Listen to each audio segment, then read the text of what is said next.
Thank you. Tonight's presentation is more around the orientation and helpful for parents as we move forward to starting the school year with live instruction. So I appreciate everybody being here. And again, I appreciate people's patience as we move through this. The district staff are learning along with parents. We're trying to stay ahead of what we're doing and provide as much information as possible. So with that, I'm going to turn the presentation over to Melissa Linder, who is our curriculum director for the Astoria School District, and she's going to do a short presentation tonight. I'll remind people that this presentation is recorded, and then we send it out to parents afterwards in case people cannot attend. Thank you. Good evening, everyone. Thanks for joining us. If you haven't had the chance yet, you saw at the beginning of our presentation that if you would like to drop in the chat box the name of a teacher who has made a positive impact for you or your students, we are welcoming that because we always think it's good when we take a second to reflect on the impact that we're trying to make on our kids. Tonight's presentation is really just to kind of help clarify for parents who will be supporting their students what they can kind of expect with remote learning and what things will look like as we get going. So we want to welcome you to our meeting, and our goal is to help provide the information that will allow families to understand how remote learning will look and how we can partner together to help students be successful. Our goal this week is to work with our students and families to make sure that everyone feels prepared and informed about how things will look as we start the year in remote learning. And with that being said, I also need to say that we are learning that things can change on the day-to-day with us too, and we are doing our very best to keep you updated as much as possible through our Facebook page, through emails, and messages through Remind. So we're trying to have as much of a plan in place as possible, knowing that we might need to adjust based on just life happening. Yesterday, we held student orientation sessions to introduce our students to their teachers and prepare them for the school year. And tonight, of course, we're meeting together with our parents to provide an overview of remote learning and what you can expect as your student navigates the school year. For the rest of this week, our teachers will be reaching out to host one-on-one conferences with students and their families. The goal is to provide students and teachers with a chance to get to know each other, make sure parents and students know how and when to log on for their live instruction, and where to find their assignments in the learning platform. Teachers will also take the opportunity to set up channels of communication with each other and the best method for checking in regularly with each other to support the students' progress before live instructions begins next week. As we've reviewed in our previous meetings, when we begin remote learning, the students' school days will include three main components. There'll be synchronous learning, which is live instruction that occurs at the same time with their classmates, either as a whole class or in small groups, and these will all be hosted via Google Meets, just like we're doing tonight. Asynchronous learning are activities that students can work through on their own schedule and at their own pace, and they will be able to access them through our digital learning platform called Edgenuity. There might also be the opportunity for students to have independent learning practice activities. These would be activities that students can do independently outside of the learning platform, and they may not be digital. It may be something like reading a book or writing in a journal or creating a map or a drawing or a diagram. At the elementary level, synchronous learning will take place at least twice a day. One live session each day will be a class meeting designed to provide students with social connection and interaction, work to develop community, and have the opportunity to develop social emotional learning skills. Students will have another live session later in the morning or in the early afternoon as a class. Teachers will use these live instructional sessions to supplement what students have been assigned within the digital learning platform. Teachers will use this time to allow students to process the information, break down or reteach concepts, provide supports to help them learn or expand upon ideas that are presented. Once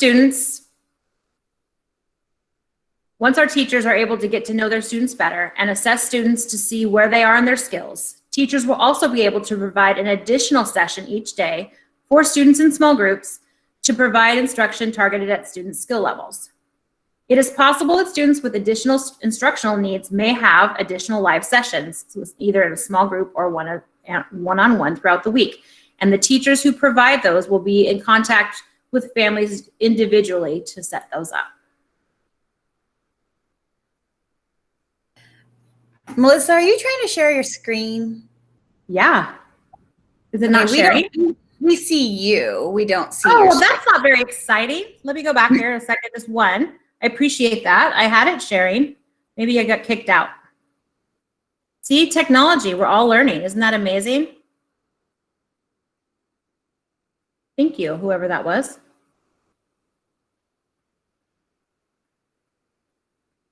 It is not letting me share my screen. Mr. Hoppus, can you turn on the control at the bottom so that I can share my screen, or Marissa? Because it'll make it much better with the pictures too. No one wants to just look at me.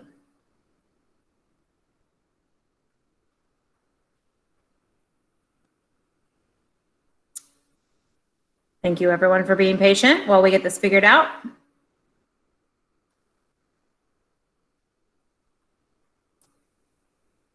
Marissa and Craig, are you able to do that, Mr. Hoppus or Marissa? Hey Mel, Okay. I'm working on it right now. Okay, thank you.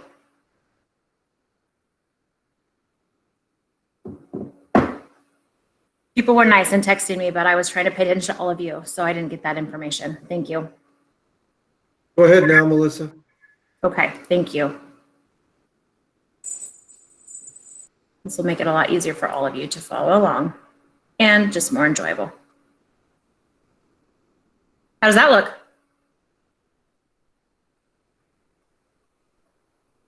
Can someone give me a thumbs up if they can see my screen? We can see it, Melissa. We can Thank see you. it. Thank you. Thanks, Megan. Okay, I'm going to go back one screen just because I wanted you to see the elementary schedule. So as you can see on there, those live sessions are probably going to be no more than 15 to 30 minutes. And we're going to post this presentation in it's like this, all of the slides, so you can see all the pictures and all the graphs and everything and videos, but we'll also post the recording obviously as well. So if it's hard to see on your screen, you'll have the opportunity to look at it again. So again, those sessions, the live sessions will be 15 to 30 minutes in length. Okay. Oh, one thing I do want to say, this is how you're going to get the information. So the links are going to be sent out via Remind, and the students and parents can also access it through our remote learning platform, which I will show you in just 2 minutes how to find that. We tried to make a system for elementary students that's very simple and easy to navigate, because we know some of them might be trying to get that there by themselves. Okay, so for the middle school, one second, please. Sorry, that little hiccup in my giddy up, just there we go. At the middle level, the format for live instruction is very similar to that at elementary. Students will have a class meeting Monday through Friday with their advisory teacher, and the focus of this again is to provide connection and interaction and to support different aspects of social emotional learning. They'll also have 2 live core content classes each day with a teacher who teaches that class. As you can see here, the students will have their math and social studies classes on Mondays and Wednesdays, and on Tuesdays and Thursdays, they will have language arts and science. All core content teachers will have homework help time built into their day to help students with questions that they might have, and each teacher will let students know when that is. Fridays will be used for students to work independently to complete and submit their weekly assignments in their core classes. And the only live session that day will be advisory class. At the high school level, the format of the day looks very similar. Students start the day with a live meeting with their advisory teacher and classmates. Following this, the schedule of their day will follow what resembles a very traditional daily schedule, with their core classes alternating every other day. Live lessons will only be 20 to 30 minutes in length and will be used to supplement the digital learning activities that the students will be working on through Edgenuity. The time will be provided each class period for students to work on those activities as well. And I'll let Mr. Jackson speak more about that at the end if there's questions. At the high school level, homework help time is also built into the day. Students will be invited to join their teacher live to ask questions or get help on their assignments during this time. So, because you're on here tonight, chances are you know a lot about joining a Google Meets, but I just want to review it for people who this might be their first time, or they don't know that there's multiple ways. So all live sessions for our district will be offered through Google Meets. We have that as a district through our Google District account. Students will have access to this, through their Google user account. And there are 3 ways students will be able to join live instruction sessions. They can use a link that is sent out by their teacher, similar to how you probably got on here tonight. You found the link on either our website or Facebook or in the remind message, and you were able to click on it and be entered into the meeting. They can open it through the Google Meets app and enter a meeting code that is provided, or they can do it through a link sent out to students via email. And that can happen in grades 3 through 12 this year. So I'm going to review each one of those just really quickly, even though, like I said, most of you are pretty techie because you're on here, but just to kind of let you know. So when teachers create their live meeting sessions, it creates a hyperlink for the meeting that students and families can click on or copy and paste into a browser to enter the meeting, very much like you did tonight. This is the method that we use for all of our parents' meetings. In our district, students will also use the following methods to send meeting links to our students and families. A lot of our teachers are sending them out via Remind, which can be delivered as a text message, as an email, or as a message in the app, depending on how you have it set up for your account. Some teachers will send it out via a Gmail, an email that will come through our Google accounts to students, and it says 3 through 12, but it's what can actually be in students 3 through 12. And the link that is linked in their Astoria School District email. Many teachers may also post the links for their live meetings in Edgenuity so that students can access them in several locations.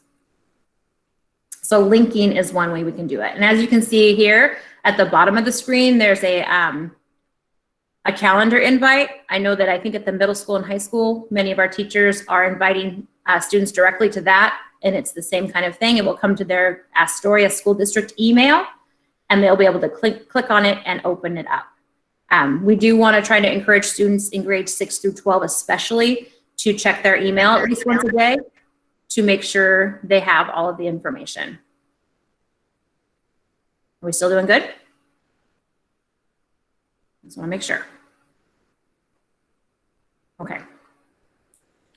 Ms. Linder, if I may, one of the things that we Sure. discovered today is that if you accept any Google Meet invite and click yes on that acceptance invitation by your teacher, it will automatically place that into your Google Calendar.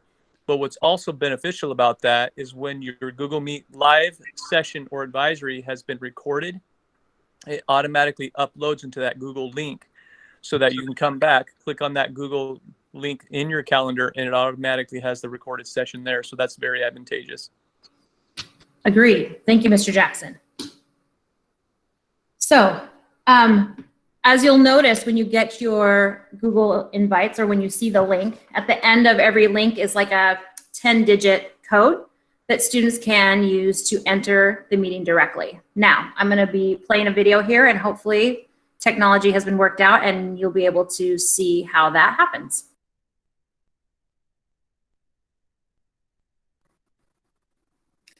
So students can log into their teacher's Google Meets using that meeting code that is provided from any web browser. They just log into their Google account, use the menu at the top, go to Google Meets, and then where they say start or join a meeting, and then they enter that code that was provided by their teacher. I have a question. Sure, let me stop the video. Okay. I have a Chromebook provided by the district, and when I open the Google Meets, it asks for a Gmail or a phone number, like I would log in personally. So I can't put the link in there. I can put it in the browser. Is that what you're meaning by putting in the Yes. browser or putting it in the box to sign in? Yes, you can actually click into the browser, put it right into the browser. And I'm going to show at the end how you can make sure if it's a Chromebook device from the district, it requires the student to log in with their Google account to get in. And so hopefully with that link, they can just, I'm going to share more about that in just a little bit. So can I ask you to put your name in the chat? Okay, and so then I don't have that yet. No, I want to make sure I come back to you if I don't answer your question. Does that sound okay? Okay. Okay. Yeah, and I'm just turning the camera on and off, and I'll remute myself now. Oh, that's okay. I'm That's okay. just trying to get used to this.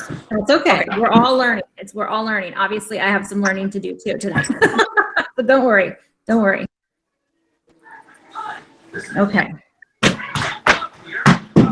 So, okay, we need to mute. Did we get everyone remuted? Okay. So I'm going to play a video in a second. That's why I was hoping that everyone was able to get remuted. If you need to sit down, I need your ice cream. Marissa, can I have you help me with that?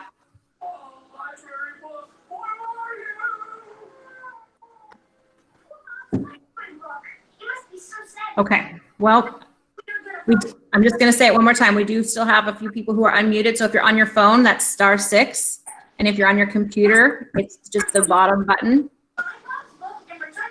But I always like to make sure people know when we're getting to listen to their conversation. Okay, so last year, our students and families requested that the district provide one location to access all of the remote learning information students need. Students now can access everything they need from one site linked to the main page of the district website.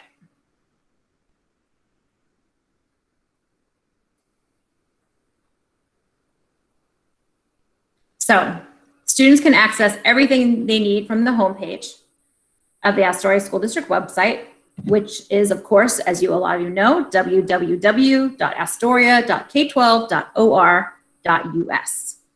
From the homepage, they'll click on that banner at the top that says Remote Learning Portal.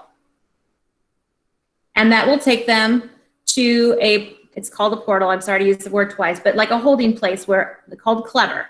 And Clever will allow all students to log into everything they need using their Astoria School District ID.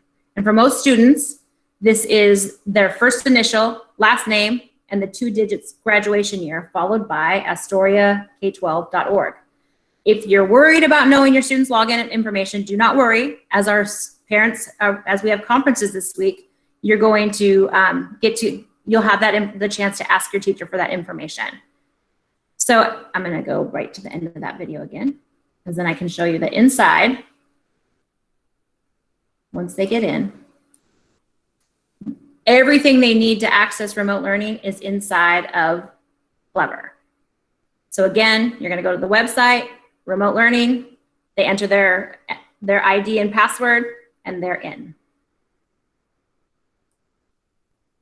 Now, we know that our youngest students especially, even that's a lot of steps, and like the idea of getting into a Google Calendar or an email for a young student might be kind of overwhelming. It might be overwhelming as a parent to do that. And so we have really tried to create a system as simply as we can, knowing that we can't completely eliminate any steps, but we have really tried to create a system that we think might simplify things for our elementary students. So they're going to follow that same, when it's time for their live meeting every day, no matter which one it is, whether it's their morning meeting or their live instruction, this is what they're going to do.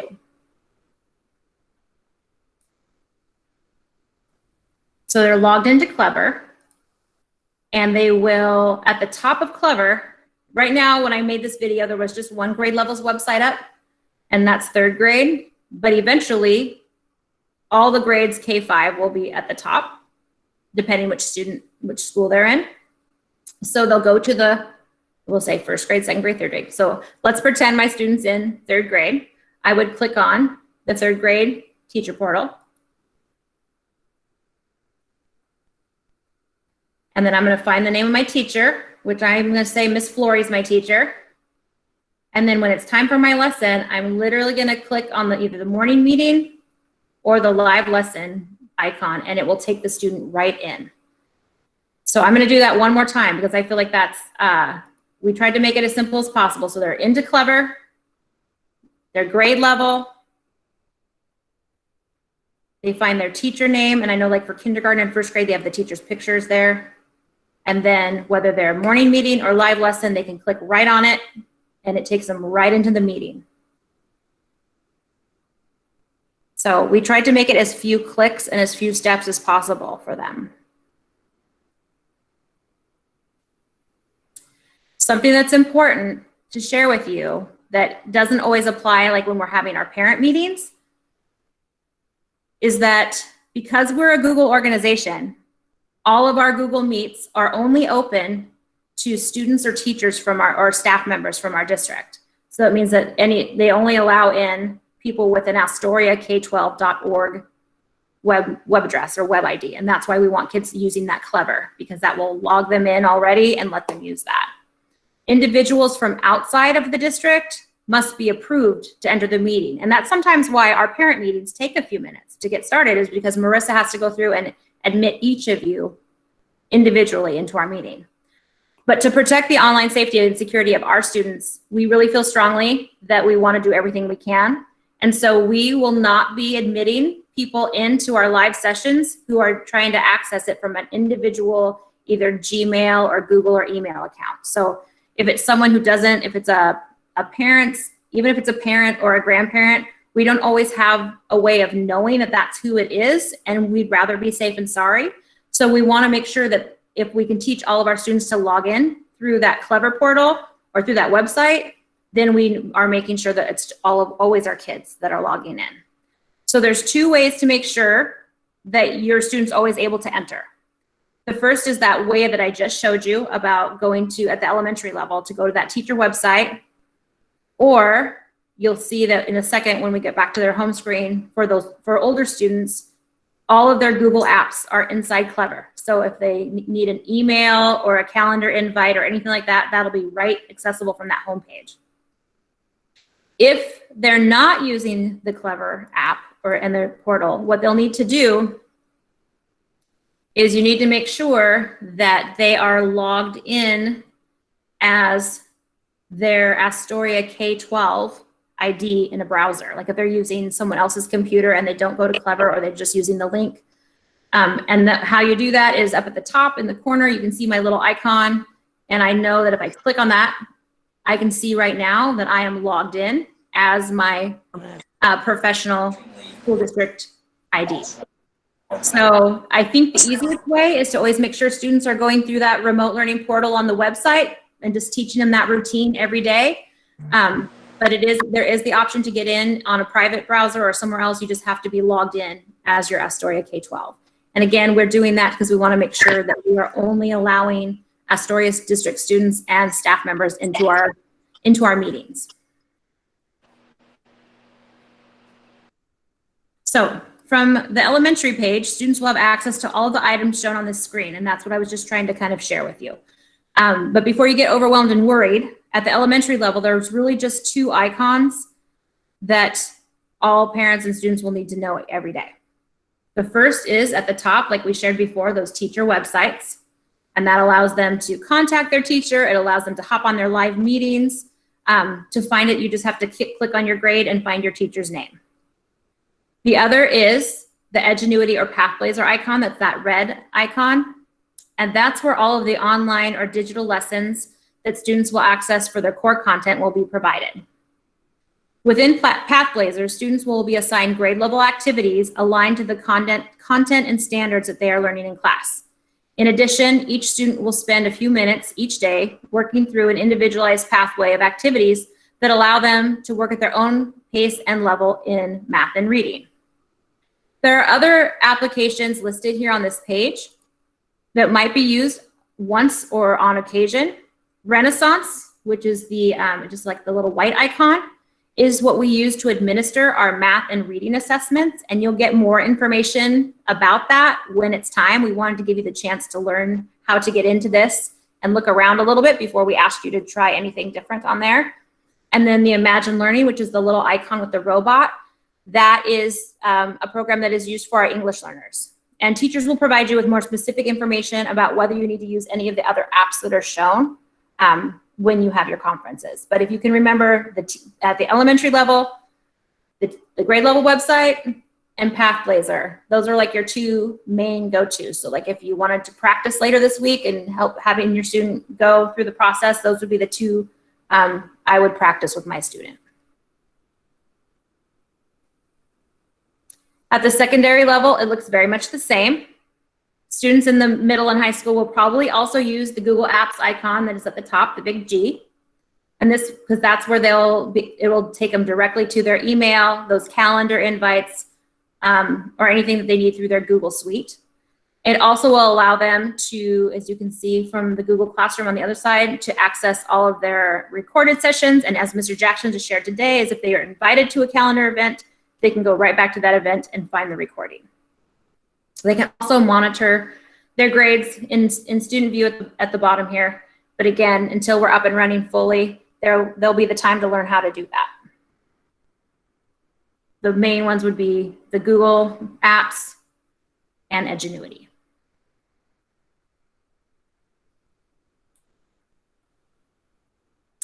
I just wanted to share a little bit about what is inside of Edgenuity, and you'll be able to see it once you get in with your students, but just to kind of give you just a little bit of information.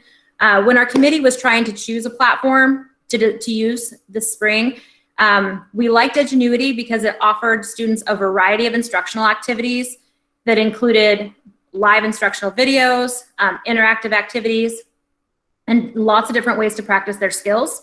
We also liked that the teachers got to choose which activities to select and assign to students, and could also like unselect some if they didn't feel like it was the best match for their students. So all activities that are selected and assigned and monitored in our district will be done so by a teacher in our district. In addition, our teachers have also have the option of including or uploading their own activities and assignments as well, based on their professional knowledge of the content and of what they know about the students and what they need. So I wanted to just give you a quick glimpse of what it might look like. And it looks like this video got the closed caption on it was kind of messed up, I realized right before this meeting. So we're gonna try to see if we can make it go. But if not, I will, you'll be able to, I'll post it. Actually, I can post it in the chat when we're done. So I will post the video, but I don't think it's gonna let me do this. See, we're all learning all the time. I don't wanna mess this up too much, but I am gonna refresh my screen just to see if it will work now.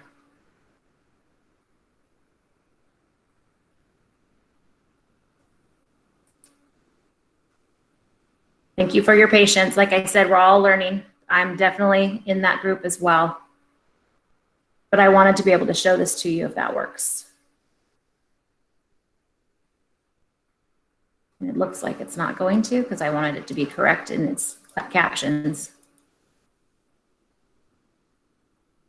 Okay, I'm gonna post the video. I'm gonna post it, I'll send it out to elementary parents as soon as it's done.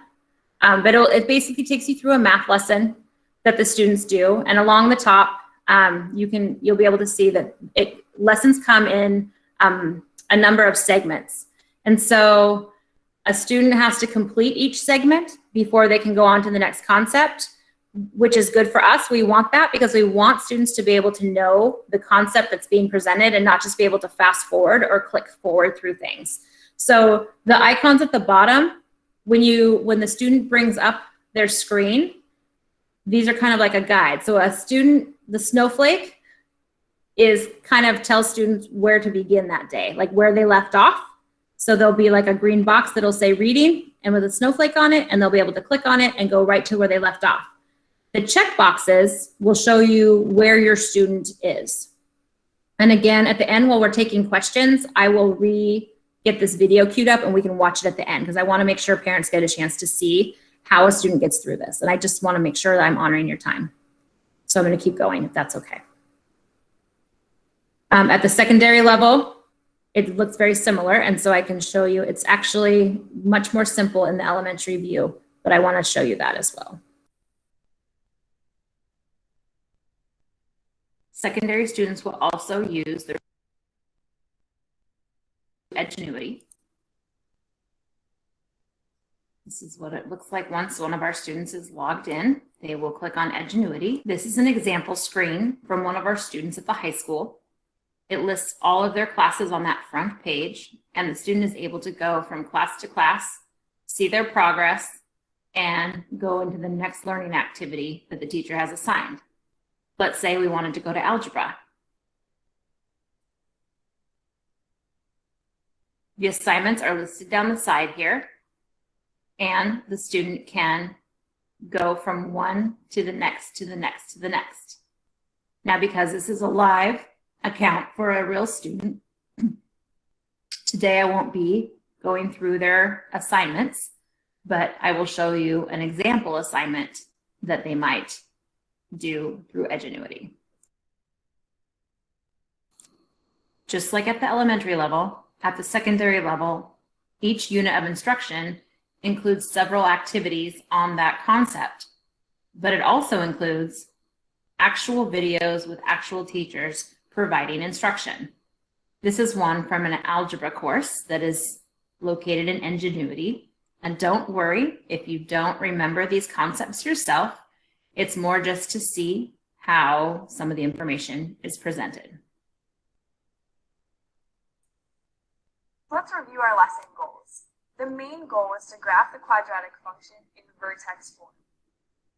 We identified the vertex and the axis of symmetry. Then we analyzed the graph's key features. And finally, we graphed the vertical and the horizontal translations. So let's look at the key concepts. We're going to graph this function g of x as we review those key concepts. So the quadratic function in vertex form looks like this right here. Now the sign of A tells us whether the parabola opens up or down. Here in the example, A is 1. So Although we don't need to watch the rest of this lesson to gather all of the information, you can see that students will still receive a bit of instruction before being sent on their own to do independent practice. Inside of Edgenuity at the secondary level, there is also the opportunity and the space for students to create their own notes as the instruction is happening so that they can keep track of the concepts and the vocabulary that the teachers are using, just like they would in a classroom within our schools.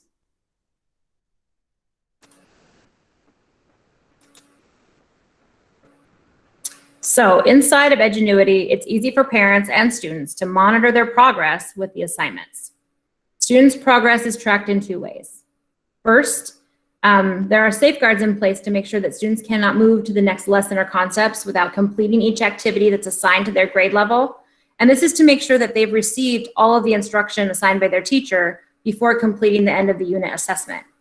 Students can test out of the assignments at the beginning of each unit with their pre-assessment performance, but once a concept has been assigned to them, they must complete it. Students must demonstrate adequate grade level understanding on their assessments to move on to the next unit or concept. This system helps to make sure that students are meeting the learning targets for their grade level before moving on. And this will be all monitored by their teacher, and the teachers can use this knowledge to help supplement their live instruction and to make sure that if there are concepts kids are missing as a whole too, that they can use that instruction to fill in those gaps. The second way that students' progress is monitored through Edgenuity is on the dashboard, and at the secondary level, that's the bottom picture. It shows basically that's how students are progressing through the content based on their grade level rate, and to make sure they're making progress, adequate progress each day or each week so that they will progress through all the content by the end of the term or the unit. And at the elementary level, to kind of see not just what students are working on and what activity they should be working on, but to see how they're doing, you can look at the grade book that is on the left-hand side, circled in that pink circle, as a way to check your students' progress.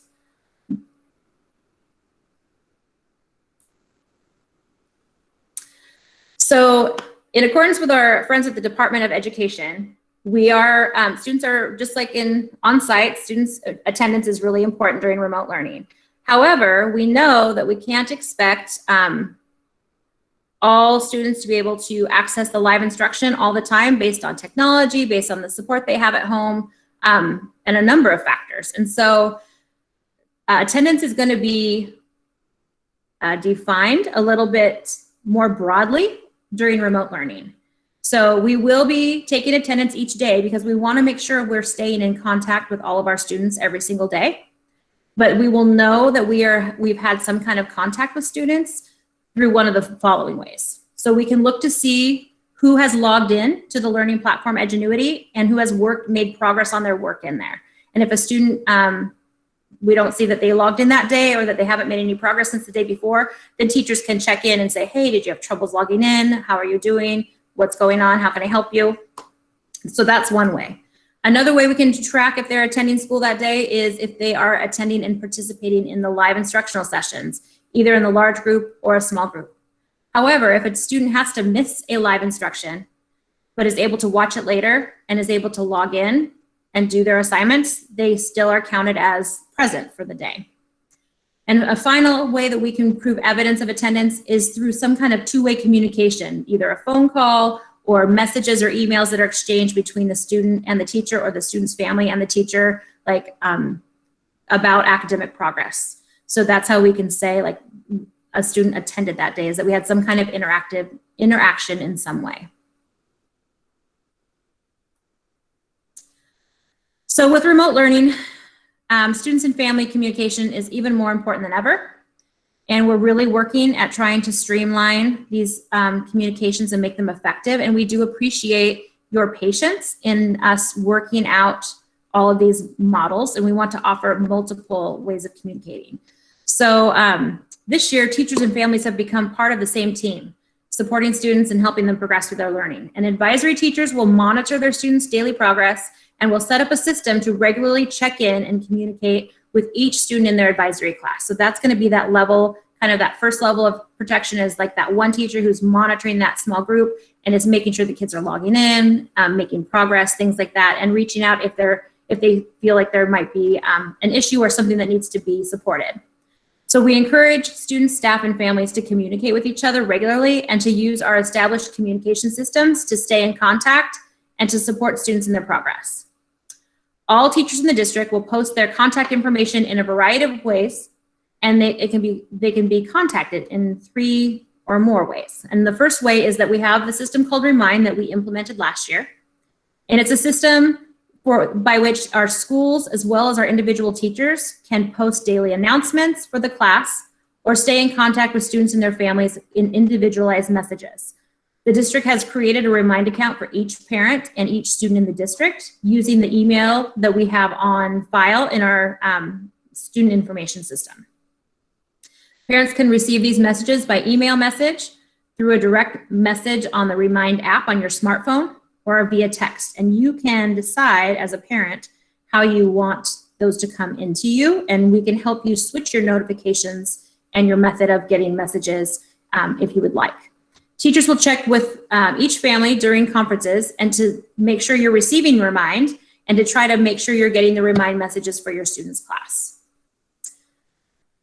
Obviously, the good old-fashioned telephone is another way that students and families can contact each other directly by calling each of the school buildings.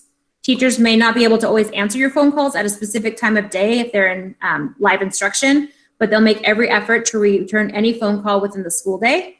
Some teachers might also share their cell numbers. It's just up to kind of teacher comfort and teacher preference for that. But you always can call the school because all of our employees are reporting to schools to work. So they should be able to be contacted that way. Of course, email is another way of communication that you can stay in contact through the district email system, and you should expect a response back in 24 hours. Our Remind also allows you to send messages back and forth to your teachers, so that's another method. This year, we're also implementing an evening support session for students and families across the district every Thursday from 6 to 7. And all of our teachers will be available to answer questions or offer academic support via phone or Google Meets during this time. Teachers will communicate with the families the best way to contact them during this evening session for their grade level.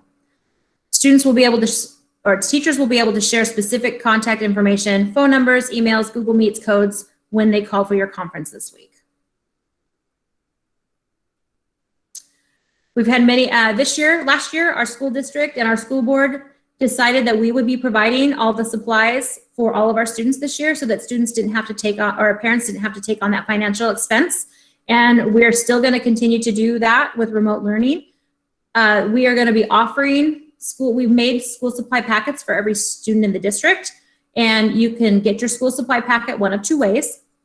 On September 17th and 18th, which is this Thursday and Friday, we will have someone there all in the hours posted that you can drive through and you can pick up the school supplies for your student at their grade level.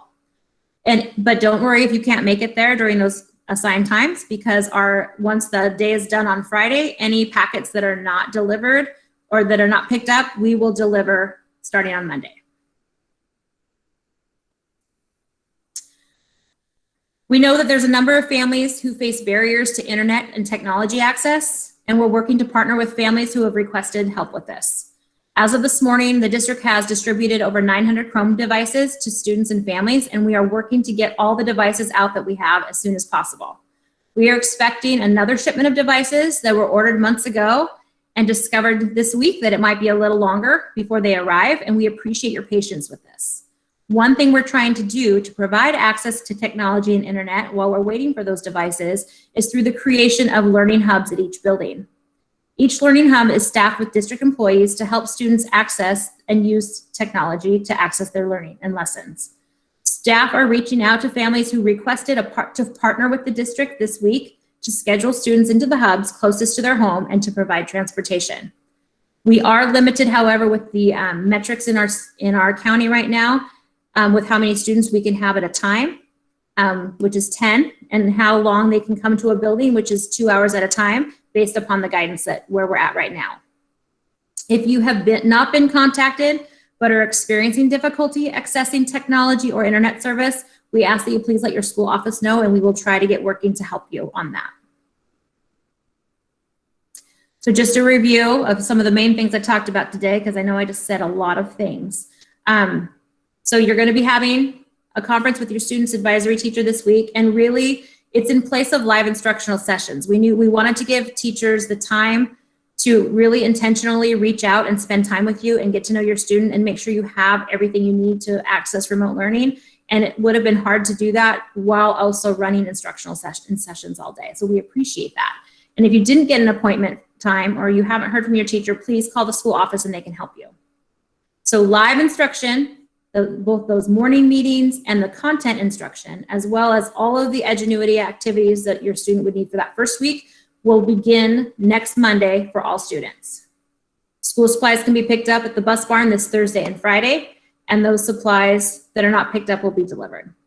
So now we can go to the questions, because I know I just presented a lot of information, and I'll let Mr. Hoppus come on with me and we can moderate the conversations.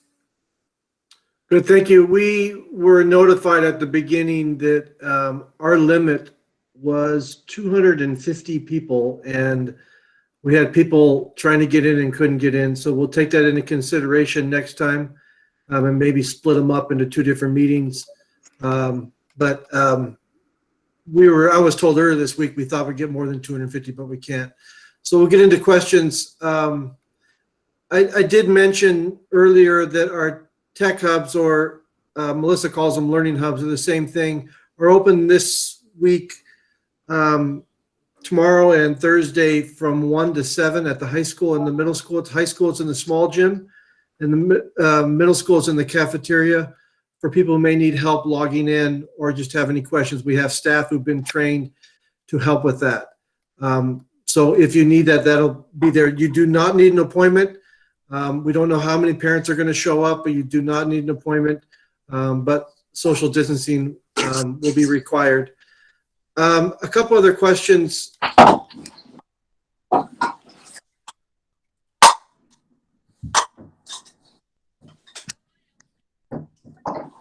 Let me get back to them. I'm trying to get back to the getting.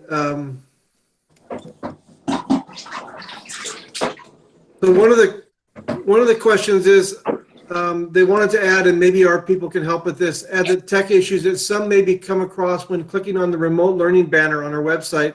After clicking After clicking on the sign in the Google, this person got an error message. I had to add my child's school account to the email account on the laptop before I can complete the step. So they had to use their child's email account.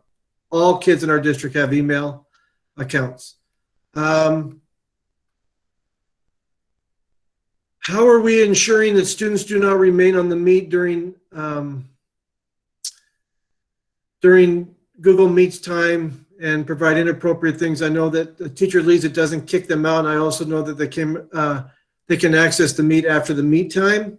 I know we were working on this, especially with the older kids today, because we learned this yesterday. And I know that the middle school and high school will have a plan for this.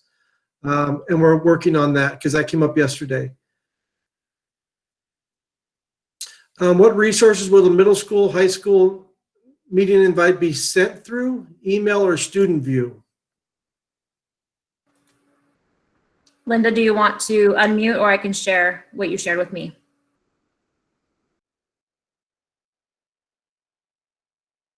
I don't know if Linda's on. Okay, I think she's on. Sometimes she has difficulty unmuting her computer. So I know that at the middle school level, that teachers are going to be adding, when they make their calendar appointment with the Google Meets, they are adding each of their students in that class to it. And so the student will automatically get a generated email and a calendar invite. So if students are checking their email, like twice a day, morning and night, they'll have access to that when they log in. So I would suggest that if you think your morning meeting is at 9 o'clock, that your student checks their email at 8:45 or so, just to make sure that they have the information for that day. And then Mr. Jackson, do you want to talk about at the high school? What we're hoping is that when you send out that Google Meet, that invite can be a reoccurring event. So by accepting that, it automatically gets placed onto your Google Calendar. And we're going to make a concerted effort in our advisories in helping support our students understand how to use their Google Calendars, and our 9th grade on track coaches for the freshman and sophomore classes will be focusing on that by providing some tutorials next week as well for those 2 grades. Thank you. I know actually we talked about it today at every level this week. We will be getting into some content, or not this week, but next week when live sessions start. We know that learning remotely is a new skill for all of us, and it's definitely new for our students. In fact, some of them are probably better at it than we are. But all of our teachers are going to take some time to actually do some of the instruction of teaching kids the process and the steps for remote learning. Things like, how do you get into your meeting? How do you get into Edgenuity? And not just once, but multiple times, because as with, we all know we don't all learn something the first time. So they'll have that chance to be supported with their teacher throughout the week. Okay, a couple more questions. When will students receive the login information so they can try to access Edgenuity to see if they need help by accessing the hub? I can share that, is that if they are a student who has already been in the district and they are familiar with their Google account, they can use that already and a lot of kids know theirs from the grades, I would say 5 and up. If you're in the grade 5 and below, and at all grades actually, your advisory teacher, when you have your individual conference this week, will be able to share that information with you. I'll also mention, if you're having trouble with passwords, or usernames, you call the school office where your child attends. We've trained staff in the office to be able to provide that information, and that was shared a little bit. This question has come up. It's my understanding from talking to her teacher today that only math and language arts or reading will be taught. What about other subjects like science, social studies, history, art, and music? Ms. Linder, can you share? Oh, sorry. I thought you were going to keep talking, so I wouldn't. No, that's it. So in Edgenuity for our students, right now, that was one glitch that we received as a district, and we're getting it corrected this week, is that just the math and reading modules were showing up on the elementary view. By the end of this week, we're hoping that all of the modules will show up, which will also include social studies and science, so that all kids are getting all subjects. And then I would also like to open it up to the elementary principals and anyone else to talk about how PE, art, and music are being offered at their schools.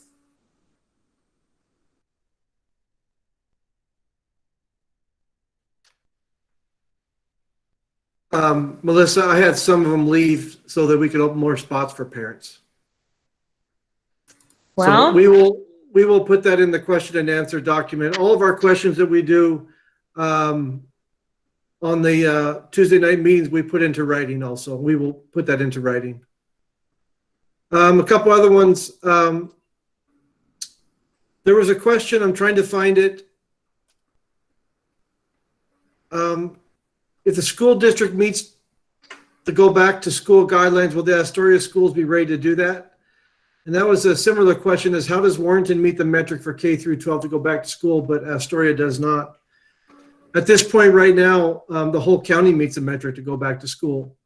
But based on the guidelines we got from the state and weighing the health and safety for our students and our staff, we have chosen to start the school year on remote learning, and we'll evaluate the situation at the beginning of October. The district had a meeting last Wednesday night and had the couple representatives from the Clatsop County Health Department come and speak to the school board as well as the audience about the metrics.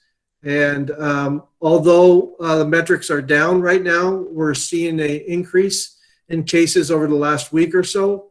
And so we will continue to evaluate that and go back when we feel that it is safe to go back. So that's where we're at this point.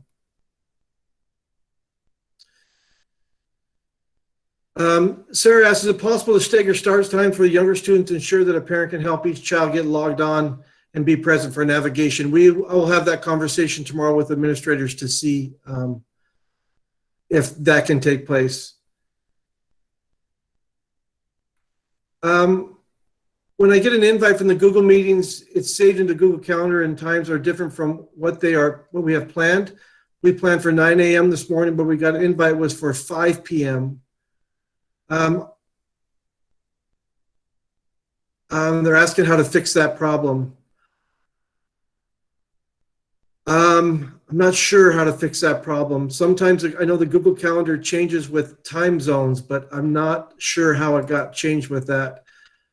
Michelle, can I have somebody contact you tomorrow with that?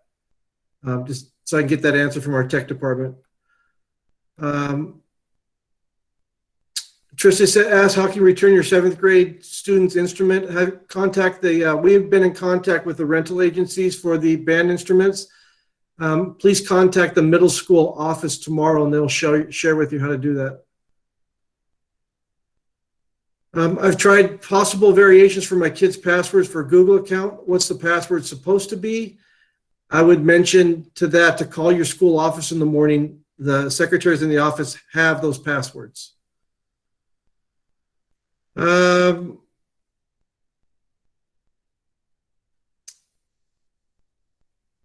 Sophie has a question about communication. You can, I will come back to you. I'm trying to get some of these answered.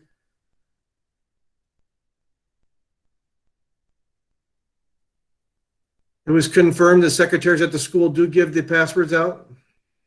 Can the high school students still rent calculators? They have been able to do in the past.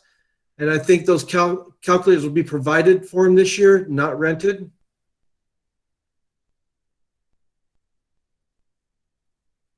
There's a question or comment about meal deliveries.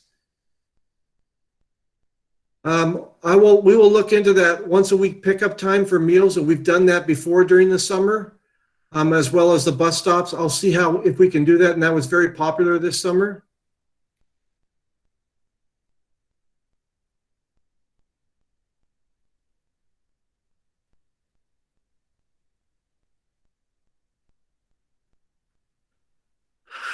Question is, has the district been advocating or working with the city to provide more childcare resources for working families? I know the city has moved their childcare agency over back to the yacht club. which should provide more spots in the city-provided childcare. I know childcare has been an issue prior to the pandemic, but more so even afterwards.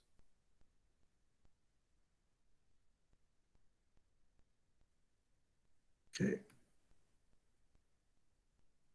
That's a good question. As a parent, if I log on to Edgenuity, will I be able to see everything from both my kids, similar to ParentView, or do I have to use separate logins for each? Melissa, do you know the answer to that question?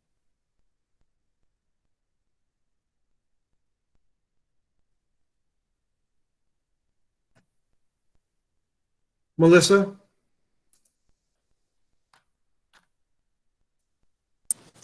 Mr. Hoffus, I can address that a little bit. I have 2 children that are still in the district, and as they each have different Google accounts, when I log in, I only see each student's account, but I see all of their accounts in the one location. But I have had to use each of my daughter's separate accounts to do so at this time. Another question is, are there going to be restriction rules and accountability for kids that participate in these virtual meetings that distract from ones that are trying to learn? For example, kids who use the chat and video way of socializing rather than learning. Yes, there is. And I had a discussion last night with some administrators about this, and the schools are putting something into place for that to help with that. A question about construction. What is on the construction? When is the construction be completed at Astor and other schools? Astor is supposed to be completed by the 1st of December, maybe by the end of December. The other schools will not be completed until the end of the summer of 2021.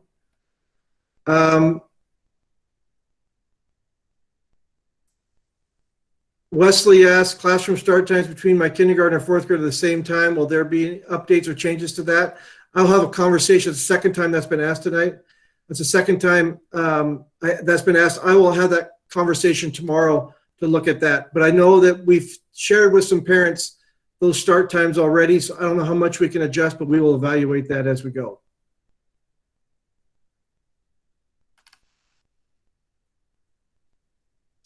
Again, I want to thank people's patience. We're learning as we go, as Melissa said.